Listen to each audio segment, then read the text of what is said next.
Nagesh Karasagi orchid school तथा परिवार की तरफ से मैं सुसलादी आज की इस तासिका में आपका सहर्ष स्वागत करती हूँ। बच्चों, कक्षा 7वीं के लिए महाभारत में संकलित पाठ क्रमांक 13 जो है कि जिसका नाम है जरासंध, यह हमने पिछली तासिका में देखा था। थोड़ा सा पुनर्अध्ययन करते हैं कि हमने पिछली तासिका में क्या देखा था, क्योंकि उस पर आधारित हमारी आज की तासिका होगी। ठीक है बच्चों, तो पिछली तासिका में हमने जरासंध में यह देखा था कि इंद्रप्रस्थ में राज्य करते समय जो युधिष्ठिर की इच्छा थी कि उन्हें राजसूय यज्ञ करना था, और इस यज्ञ करने के लिए उन्होंने सलाह मांगी थी किससे? श्री कृष्ण से।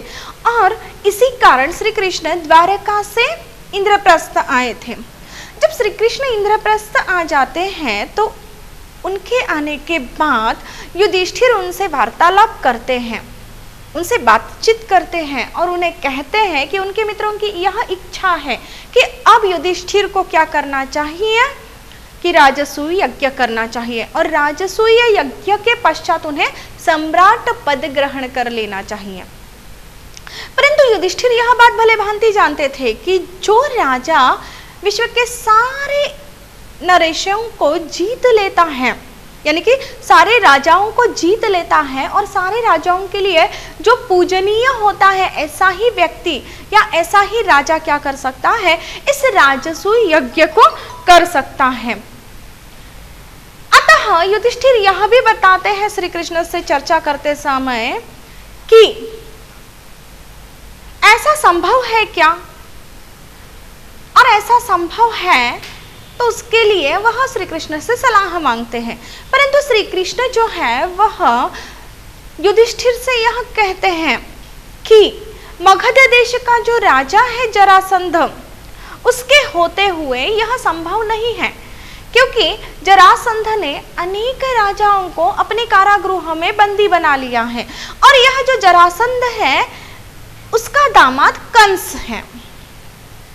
तो यह सारी बातें सुनने के पश्चात युधिष्ठिर सम्राट पद ग्रहण करने के विषय में या जो राजसूय यज्ञ है उसे करने के विषय में सोचना या विचार करना ही छोड़ देते हैं। तत्पश्चात भीम उनसे बात करता है तो वह कहता है कि कृष्ण, भीम और अर्जुन यह तीनों अगर एक साथ आ जाएं तो उनके लिए कोई बात असंभव नहीं है। अतः वह क्या कर सकते हैं? जरासंध को खत्म भी कर सकते हैं या जरासंध का वध भी कर सकते हैं। तो जरासंध का नाश करने के लिए श्री कृष्ण, भीम और अर्जुन यह तीनों ही काफी है। परंतु युधिष्ठिर इस बात के लिए कतई तैयार नहीं होते। परंतु अंत में जब श्री कृष्ण उन्हें समझाते हैं तो वह तैयार हो जाते हैं। तो श्री कृष्ण, अर्जुन और भीमसेन यह तीनों भेष बदल कर, यानी कि ब्राह्मण भेष में जरासंध के यहाँ पहुंच जाते हैं, और जरासंध को वह यह बताते हैं श्री कृष्ण की उनके जो दो साथी हैं, जो दो ब्राह्मण उनके साथ आए हुए, उन्होंने मौन व्रत धारण किया है, अतः इसी कारण वह बोल नहीं पाएंगे, और जब मध्य रात्रि उनका मौन व्रत खुलेगा तो उसके पश्चात ही वह बातचीत करेंगे। जरासंध का एक नियम था कि आए हुए जो अतिथि है वह उनका आदर सत्कार करता था, वह भी उनकी इच्छा के अनुसार, उनके नियमों के अनुसार। एवं इसीलिए जरासंध उनका ठहरने का प्रबंध यज्ञशाला में करता है और अपने महल पहुंच जाता है। मध्य रात्रि के पश्चात वह अतिथि से मिलने वहां आता है, परंतु अतिथि के रंग ढंग देखने के बाद उन्हें इस बात बारे में पता चलता है कि वह ब्राह्मण नहीं है। अतः जरासंध क्या करता है? उनसे प्रश्न पूछता है कि आप ब्राह्मण नहीं हो, आप कौन हो, सच बताइए। तब श्री कृष्ण अपना परिचय देते हुए कहते हैं कि हम शत्रु हैं और हम आपसे द्वंद्व युद्ध करना चाहते हैं। वह कहते हैं कि हम तीनों में से आप किसी को भी द्वंद्व युद्ध के लिए स्वीकार कर सकते हैं या चुन सकते हैं, वह आपके साथ युद्ध करेगा। भीमसेन तथा जरासंध इन दोनों के बीच में द्वंद्व युद्ध शुरू होता है, और यह द्वंद्व युद्ध जो है वह 13 दिन तक चलता है। परंतु अंत में जरासंध तनिक विश्राम करने के लिए रुक जाते हैं। उसी समय श्री कृष्ण की ओर से इशारा पाके या संकेत पाके भीमसेन जरासंध के 2 टुकड़े कर देते हैं, अर्थात वहां जरासंध का वध हो जाता है। इसके पश्चात जरासंध के कारागृह में जितने भी कैदी हैं उन्हें छुड़ा लिया जाता है, और फिर जब वह पुनः वापस इंद्रप्रस्थ आते हैं तो राजसूय यज्ञ की तैयारियां होने लगती है। परंतु इस यज्ञ में सारे राजाओं को आमंत्रित किया जाता है। उनके आने के पश्चात किस राजा की पूजा प्रथम की जाए, इस पर पितामह भीष्म जो हैं वह कहते हैं कि श्री कृष्ण की पूजा की जाए। परंतु इस बात के लिए वहां पर उपस्थित जो राजा है, जैसे कि चेदी नरेश है, वह तैयार नहीं होते हैं।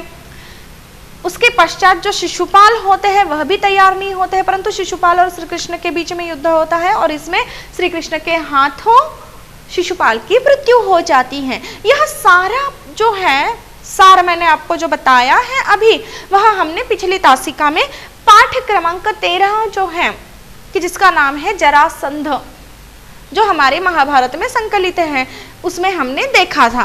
तो बच्चों आज हम हमारे महाभारत की अगली ओर बढ़ते हैं। आज हम पाठ क्रमांक 14 जो है जिसका नाम है शकुनी का प्रवेश, यह देखेंगे। अब देखिए शकुनी यहाँ कौन था? शकुनी यहाँ दुर्योधन का मामा था, यानी कि दुर्योधन की जो माताजी थी गांधारी, उनके जो भाई थे उनका नाम था शकुनी। तो आज हम क्या देखेंगे? पाठ क्रमांक 14 में यह जो शकुनी है उनका प्रवेश किस प्रकार से होता है यह देखेंगे। एक दिन युधिष्ठिर ने अपने भाइयों से कहा कि युद्ध की संभावना ही मिटा देने के उद्देश्य से मैं शपथ पूर्वक यह निर्णय लेता हूं कि आज से 13 वर्ष तक अपने भाइयों का किसी बंधु को भला बुरा न कहूंगा। अब देखिए यह जो युधिष्ठिर है वह अत्यंत शांति प्रिय थे। वह युद्ध करके हर बात का हल निकालना नहीं चाहते थे। वह शांततापूर्ण से हर बात का हल निकालना चाहते थे। तो यह जो युधिष्ठिर हैं, इनको ऐसा लगता था कि अब क्या नहीं करना चाहिए, कि युद्ध नहीं करना चाहिए। भले ही कौरव और पांडव इन दोनों में वैर भाव हो, लेकिन वैर भाव के होते हुए भी युधिष्ठिर यह नहीं चाहते थे कि उनके बीच में क्या हो जाए, युद्ध हो जाए। तो अतः एक दिन ऐसा हो जाता है कि जो युधिष्ठिर है वह अपने भाइयों से कहते हैं, यानी कि जो पांडव है ना, बाकी के 4 पांडव, जैसे कि 5 पांडव होते हैं, 5 पांडवों में सबसे बड़ा जो होता है वो युधिष्ठिर, भीम, अर्जुन, नकुल और सहदेव। तो यहाँ जो 5 पांडव है, इन 5 पांडवों में से जो युधिष्ठिर होता है वह अपने अन्य भाइयों से, यानी कि भीम, अर्जुन, नकुल और सहदेव, इनसे कहता है, उनसे बात करता है और उन्हें बताता है कि युद्ध की संभावना ही मिटा देने के उद्देश्य से मैं शपथ पूर्वक यह निर्णय लेता हूं। अब देखिए युधिष्ठिर जो है वह युद्ध नहीं चाहते हैं, वह युद्ध करना उचित नहीं समझते हैं, इसीलिए वह अपने भाइयों से कहते हैं कि यह जो युद्ध की संभावना है इसे ही मिटा देना चाहते हैं वो। यानी कि देखो, अगर ये कौरव और पांडव ये साथ में रहेंगे तो इनमें कभी स्नेहतापूर्ण व्यवहार नहीं होगा, इनमें हमेशा वैर भाव ही रहेगा और इस वैर भाव के चलते हुए वह कभी एकत्रित नहीं रह पाएंगे और यह जो है इसका परिणाम क्या होगा, युद्ध में परिवर्तित होगा। तो यह जो युधिष्ठिर है यह युद्ध नहीं चाहते हैं, किसी प्रकार की हानि, जीवित हानि हो, वित्त हानि हो, वह नहीं चाहते। इसलिए वह अपने भाइयों से कहते हैं कि वह युद्ध की जो संभावना है कि जिन बातों से युद्ध हो सकता है उसे वह मिटा देना चाहते हैं, युद्ध वह नहीं चाहते हैं।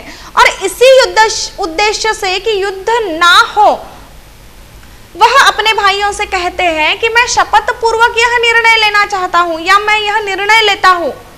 मतलब सिर्फ वह निर्णय ले रहे क्या, नहीं, वह अपने भाइयों से कहते कि मैं शपथ पूर्वक, यानी कि शपथ लेकर, कसम लेकर मैं क्या करना चाहता हूं, यह निर्णय लेता हूं कि आज से 13 वर्ष तक, कि जिस दिन वह शपथ ले रहे हैं ना, उस दिन को लेकर, उस दिन से लेकर आगे 13 वर्ष तक वह क्या करेंगे, अपने भाइयों का किसी बंधु को भला बुरा न कहेंगे। यानी कि वह उनके जो भाई है वह चाहे कौरव ही ना क्यों ना हो या उनके खुद के ही भाई क्यों ना हो, वह 13 वर्ष तक क्या करेंगे, अपने भाइयों को किसी भी प्रकार से भला बुरा नहीं कहेंगे, उनकी निंदा नहीं करेंगे या उनके प्रति कोई अपशब्द नहीं उच्चारित करेंगे। तो वह कहता है युधिष्ठिर कि भाई बंधुओं की इच्छा अनुसार कार्य करूंगा, अब वह खुद की इच्छा के अनुसार कार्य करके वह सबका मन दुखाना नहीं चाहते हैं, वैर भाव की जो भावना है उसे बढ़ावा नहीं देना चाहते।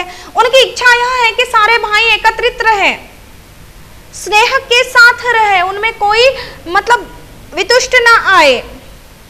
उनके बीच होने वाली जो द्वेष भावना है उससे वह मिटाना चाहते हैं। इसलिए वह अपने भाइयों से कहते हैं कि हम भाई बंधुओं की जो इच्छा होगी उसी के अनुसार, उनकी इच्छा के अनुसार ही वह क्या करेंगे, अब कार्य करेंगे। ऐसा युधिष्ठिर अपने भाइयों से कहते हैं। आगे चलकर युधिष्ठिर कहते हैं कि क्रोध नहीं करूंगा, यानी कि मैं कभी किसी पर गुस्सा नहीं करूंगा। वह कहते हैं कि अब मैं किसी पर गुस्सा नहीं करूंगा, क्रोध नहीं करूंगा, कौरव उनकी बात न टालकर उनकी इच्छा अनुसार कार्य करूंगा।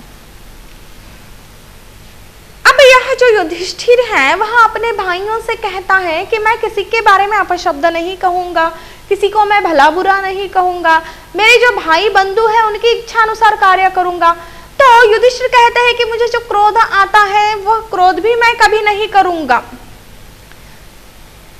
युधिष्ठिर कहते हैं कि जो उनके भाई बंधु है यानी कि जो कौरव हैं उनके साथ ही इनकी शत्रुता थी, इसलिए युधिष्ठिर कहते हैं अपने भाइयों से कि जो कौरव हैं उन कौरवों की बात टालकर उनकी इच्छानुसार कार्य करूंगा। मतलब कौरवों की बात ये कभी न टालेंगे, कौरव जो भी कार्य करने के लिए कहेंगे या जिस प्रकार से करने के लिए कहेंगे उस प्रकार से युधिष्ठिर कार्य करेंगे और कौरवों के प्रति वह अपने मन में कोई दुजा भाव नहीं रखेंगे।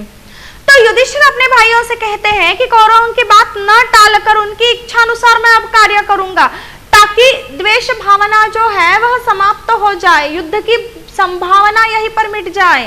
अब भाइयों ने इच्छा पर सहमति व्यक्त कर दी।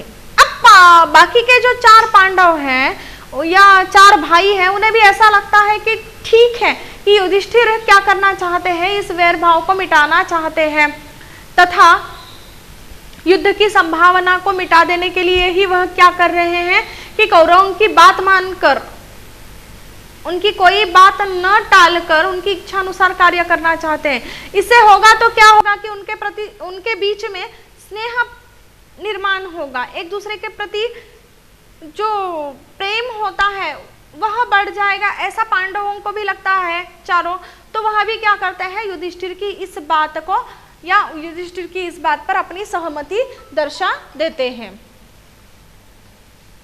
दुर्योधन राजसूय यज्ञ में पांडवों के ठाट बाट देख चुका था। अब देखिए दुर्योधन जो है वह उसने क्या किया था कि वह राजसूय यज्ञ में सम्मिलित हुआ था और राजसूय यज्ञ में सम्मिलित होने के पश्चात उसने क्या किया था कि वह पांडवों के जो ठाट बाट है उस ठाट बाट को वह देख चुका था। तो उसे पता था कि पांडव जो है वह कितने ठाट बाट से रहते हैं, वह किस ऐशो आराम में जीवन व्यतीत कर रहे हैं। यह सारी बातें किसने देखी थी? दुर्योधन ने देखी थी। किसने देखी थी? दुर्योधन ने देखी थी।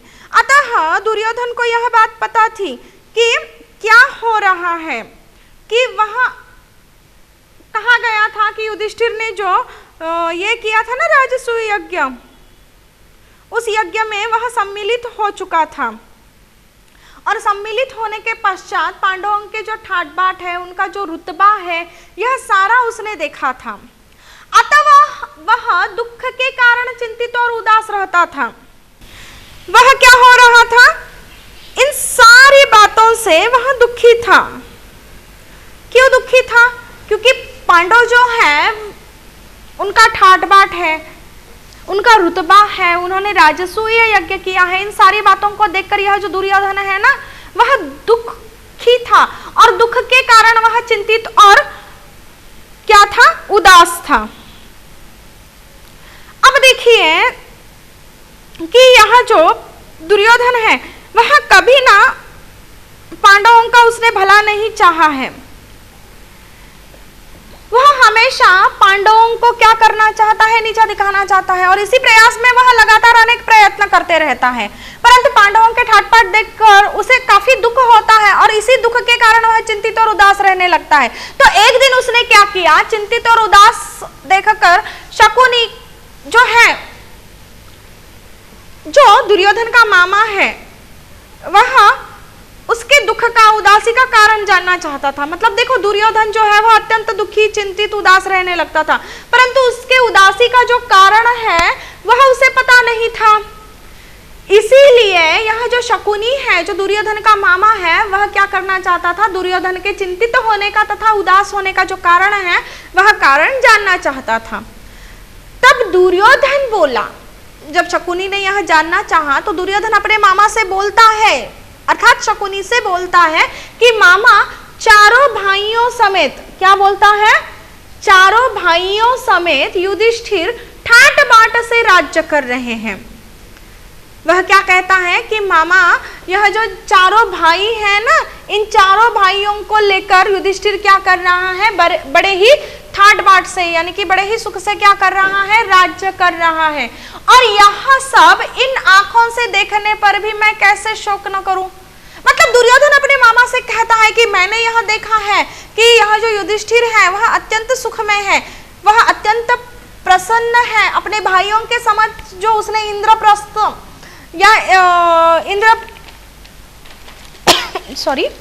उसने जो अपना राज्य प्रस्थापित किया है, जिसका नाम है इंद्रप्रस्थ। इस इंद्रप्रस्थ में युधिष्ठिर क्या कर रहा है? अपने चारे भाइयों समेत बड़े ठाट बाट से राज्य कर रहा है। और यह सब मैं क्या कर चुका हूं? अपनी आंखों से देखकर आया हूं। और दुर्योधन अपने मामा शकुनी से कहता है कि अगर मैंने उनका सुख अपनी आंखों से देखा है तो यह सारा या यह सब कुछ देखने पर भी मैं कैसे शोक न करूं? तो मेरा तो जब जीना ही व्यर्थ मालूम होता है। तो दुर्योधन को ऐसा लगता है कि जब यह पांडव सुख में है तो मुझे शोक करना चाहिए, मैं शोक क्यों ना करूं? और वह कहता है कि अब पांडव सुख में है, उनका सब कुछ अच्छा है, तो मेरा जो जीना है वह व्यर्थ मालूम होता है। यानी कि दुर्योधन को ऐसा लगता है कि उसका जो जीवन जी रहा है वह पूर्ण ही व्यर्थ है, उसमें कोई अर्थ नहीं है। ऐसे क्या किसे लगता है? दुर्योधन को लगता है। और यही बात दुर्योधन क्या करता है? उसके जो मामा है उन्हें कहता है। अब दुर्योधन अपने मामा से क्या कहता है बच्चों? अपने मामा से कहता है कि यह जो युधिष्ठिर है वह अपने चारों भाइयों के समेत इंद्रप्रस्थ में ठाट बाट से राज कर रहे हैं, और यह सारा मैंने अपनी आंखों से देखा है, और ये सब मैंने अपनी आंखों से देखा है, तो मैं शोक क्यों ना करूं? तो वह कहते हैं कि अब मेरा जो जीना है वह मुझे व्यर्थ मालूम होता है, क्योंकि हमेशा मैं क्या प्रयास करता हूं कि युधिष्ठिर जो है या पांडव जो है उन्हें दुख देने का प्रयास करता हूं, या उनका सुख जो है या उनकी जो अच्छाई है वह इससे देखी नहीं जाती। इसलिए दुर्योधन को ऐसा लगता है कि वह सुख से है तो इसका जीना ही व्यर्थ है। यह अपनी अपनी सोच होती है बच्चों। आगे देखिए कि शकुनी ने दुर्योधन को समझाते हुए कहा कि तुम्हें पांडवों के सौभाग्य पर जलन नहीं होनी चाहिए। अब देखिए, यह जो दुर्योधन का मामा है उसने दुर्योधन को क्या समझाया कि उसने दुर्योधन को यह कहा कि तुम्हें पांडवों का जो सौभाग्य है कि पांडव बड़े सुख से रह रहे हैं, या पांचों भाई मिलकर बड़े अच्छी तरीके से उनका राज्य कर रहे हैं, या उन्हें कोई विपदा नहीं है, तो इन सारी बातों को लेकर या पांडवों का जो सौभाग्य है यानी कि उनका जो अच्छा भाग्य है उस पर तुम्हें क्या नहीं करना चाहिए? जलन नहीं होनी चाहिए। मतलब उनका तुम्हें इन सारी बातों को लेकर तुम्हें बुरा नहीं सोचना चाहिए। ऐसा शकुनी क्या करते हैं? दुर्योधन को समझाते हैं। अब पांडव अपने न्यायपूर्ण अधिकार का उपयोग कर रहे हैं। शकुनी ने दुर्योधन को यह बात समझाई कि पांडव क्या कर रहे हैं, उनका जो न्यायपूर्ण अधिकार है उस न्यायपूर्ण अधिकार का उपयोग वह कर रहे हैं, और अपनी शक्ति से उन्होंने क्या किया है? अपना राज्य बढ़ाया है। उन्होंने छल कपट इनका सहारा नहीं लिया है अपना राज्य बढ़ाने के लिए। उन्होंने न्यायपूर्ण अधिकार से क्या किया है? इस अधिकार का उपयोग किया है। मतलब वह सबको समान रूप में देखते हैं, वह किसी पर अन्याय नहीं होने देते, चाहे वो प्रजा हो, रंक हो या राजा हो। उनकी जो न्याय दृष्टि है वह सबके लिए समान है, और न्यायपूर्ण अधिकार का ही उन्होंने उपयोग किया है पांडवों ने। और आगे चलकर शकुनी दुर्योधन से यह भी कहते हैं या दुर्योधन को यह समझाते हैं कि उनकी जो शक्ति है, उनकी अर्थात पांडवों की जो शक्ति है उस शक्ति से उन्होंने क्या किया है, उनका जो राज्य है वह राज्य बढ़ाया है। अब आगे चलकर जो शकुनी है वह दुर्योधन को यह समझाता है कि तुम्हारे साथ कृपाचार्य, भीष्म, द्रोण, अश्वत्थामा, जयद्रथ, सोमदत्त और मुझ जैसे अर्थात शकुनी जैसे वीर हैं। तुम सारे संसार को विजय कर सकते हो। तो देखिए यहाँ शकुनी क्या बताते हैं कि पांडवों के पास क्या है, कुछ नहीं, सिर्फ न्यायपूर्ण अधिकार का उपयोग उन्होंने किया है और अपनी शक्ति से उन्होंने क्या किया है, अपना राज्य बढ़ाया है। उनके पास दूसरा कुछ भी नहीं है या किसी की भी सहायता उन्हें नहीं है। परंतु वह दुर्योधन को यह समझाते हैं कि दुर्योधन के पास क्या है जिसे वह नजरअंदाज कर रहा है। तो वह दुर्योधन को यह समझाते हैं, अर्थात शकुनी जो है वह दुर्योधन को यह समझाता है कि दुर्योधन के पास बड़े बड़े महारथी हैं, वीर पराक्रमी पुरुष है। जैसे कि उन्होंने उनका उदाहरण देते हुए कहा है कि दुर्योधन को वह कहते हैं कि तुम्हारे साथ कौन कौन है, जो कृपाचार्य है, भीष्म है, द्रोणाचार्य है, अश्वत्थामा है, जयद्रथ है, सोमदत्त है और शकुनी जैसे वीर पुरुष किसके साथ है, दुर्योधन के साथ है। तो शकुनी दुर्योधन को यह कहते हैं कि सारे संसार को तुम हमारे सहारे या हमारी सहायता से क्या कर सकते हो, सारे संसार पर विजय प्राप्त कर सकते हो। अगर तुम योजना करो और हमारी सहायता लो तो पूरे विश्व पर, पूरे संसार पर तुम्हारा राज्य हो सकता है। मतलब पांडवों के पास जितना तुम सोच रहे हो कि वो सुख में है, उतना वो उनसे भी अधिक तुम्हारे पास है, ऐसा शकुनी दुर्योधन को समझाता है। और जिसके सहारे दुर्योधन क्या कर सकता है, सारे संसार पर विजय प्राप्त कर सकता है। अब दुर्योधन ने इंद्रप्रस्थ पर चढ़ाई का प्रस्ताव किया तो शकुनी ने उत्तर दिया, युद्ध की बात मत करो।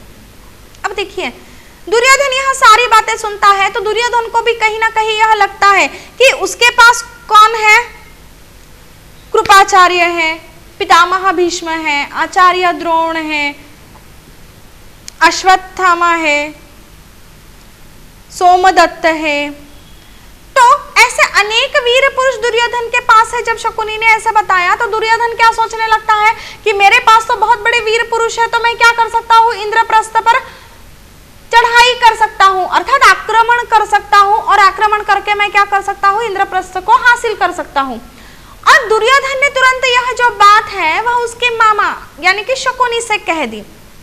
शकुनी से दुर्योधन क्या कहता है बच्चों, शकुनी से दुर्योधन यह कहता है कि इंद्रप्रस्थ पर चढ़ाई का जो प्रस्ताव है वह शकुनी के सामने रखता है, यानी कि इंद्रप्रस्थ पर आक्रमण करने का जो विचार है वह शकुनी के सामने प्रकट करते हैं। तो उसी वक्त यह प्रस्ताव सुनकर शकुनी जो है वह उत्तर देता है कि तुम्हें युद्ध की बात नहीं करनी चाहिए। शकुनी ने क्या उत्तर दिया कि दुर्योधन को अभी युद्ध की बात नहीं करनी चाहिए। आगे चलकर शकुनी यह कहता है कि मेरे पास एक ऐसा उपाय है कि बिना लड़ाई के ही युधिष्ठिर पर विजय प्राप्त की जा सके या विजय पाई जा सके। अब देखिए जो शकुनी है वह तो अत्यंत चतुर और चालाक होता है, तो वह दुर्योधन को यह समझाता है कि इंद्रप्रस्थ पर हमला करने की या आक्रमण करने की कोई जरूरत नहीं है, युद्ध के बारे में अब तुम्हें सोचना भी नहीं चाहिए। आगे चलकर शकुनी कहते हैं कि बिना युद्ध किए ही हम सारी बातों को हासिल कर पाए या हमारी मुट्ठी में कर पाए ऐसा उपाय है कि हमें लड़ने की जरूरत ही नहीं पड़ेगी, परंतु बिना लड़े ही हम क्या कर सकते हैं, जो युधिष्ठिर है उस पर विजय पा सकते हैं। अब देखिए शकुनी तो बहुत चतुर निकला, उसने तो युद्ध बिना किए ही युधिष्ठिर पर विजय प्राप्त करने की कोई तरकीब उसके पास है ऐसे बताया। और जब दुर्योधन यह सारी बातें सुनता है ना तो उसे अधिक उत्सुकता होने लगती है कि ऐसा कौन सा उपाय है या ऐसा क्या किया जा सकता है, या शकुनी जो है वह क्या बताना चाहते हैं कि ऐसा कौन सा उपाय है कि बिना लड़ाई किए ही वह युधिष्ठिर पर विजय पा सकते हैं। जब दुर्योधन ने यह जानना चाहा तो शकुनी ने कहा कि दुर्योधन, युधिष्ठिर को चौरस के खेल का बड़ा शौक है, पर उसे खेलना नहीं आता है। अब देखिए शकुनी की चौरस बुद्धि कितनी है कि उसका चारों तरफ ध्यान रहता है कि कौन क्या करता है, किसको क्या पसंद है, किसे क्या आता है, क्या नहीं आता है।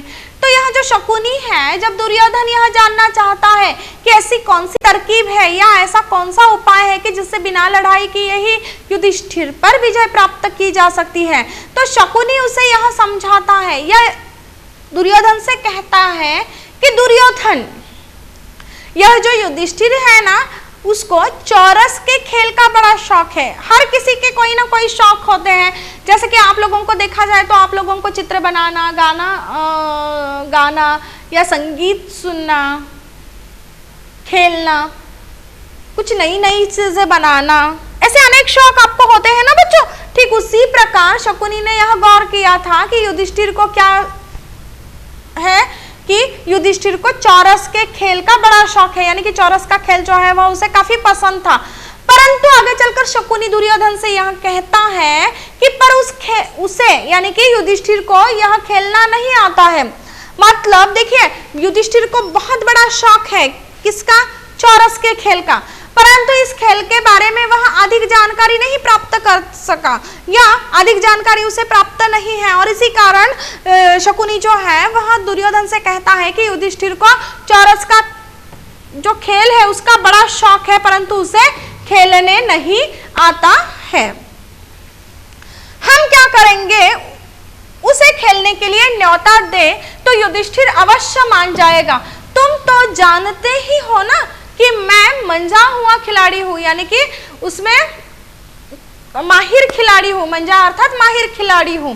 तो देखिए जो शकुनी है वह दुर्योधन से कहते हैं, दुर्योधन से कहते हैं कि हम क्या करेंगे, उसे खेलने का न्योता देंगे तो युधिष्ठिर अवश्य मान जाएगा, वह मना नहीं करेगा। और दुर्योधन से शकुनी कहता है कि मैं तो इसमें माहिर खिलाड़ी हूं, किसमें, चौरस खेलने में, तो तुम्हारी ओर से क्या करूंगा, मैं खेलूंगा और युधिष्ठिर को हराकर उसका सारा राज्य और ऐश्वर्य बिना युद्ध के आसानी से छीनकर तुम्हारे हवाले कर दूंगा। अब शकुनी ने कितनी अच्छी तरकीब निकाली, देखो, बिना युद्ध किए ही वह चौरस के खेल में युधिष्ठिर को हराना चाहते हैं और उसे हराकर वह क्या करना चाहते हैं कि उसका आधा राज्य उसे हासिल करके दुर्योधन को लौटा देना चाहते हैं।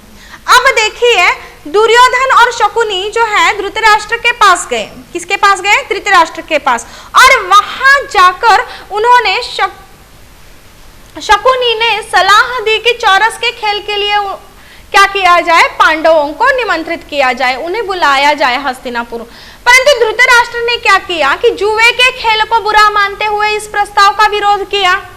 गुपचुप जो विदुर है ना, उनका प्रधानमंत्री, उससे भी सलाह कर ली, किंतु उनका जो पुत्र मोह है कि दुर्योधन के प्रति उनका जो स्नेह है और दुर्योधन के आग्रह के सामने धृतराष्ट्र ने भी घुटने टेक दिए, उनकी एक न चली उनके सामने।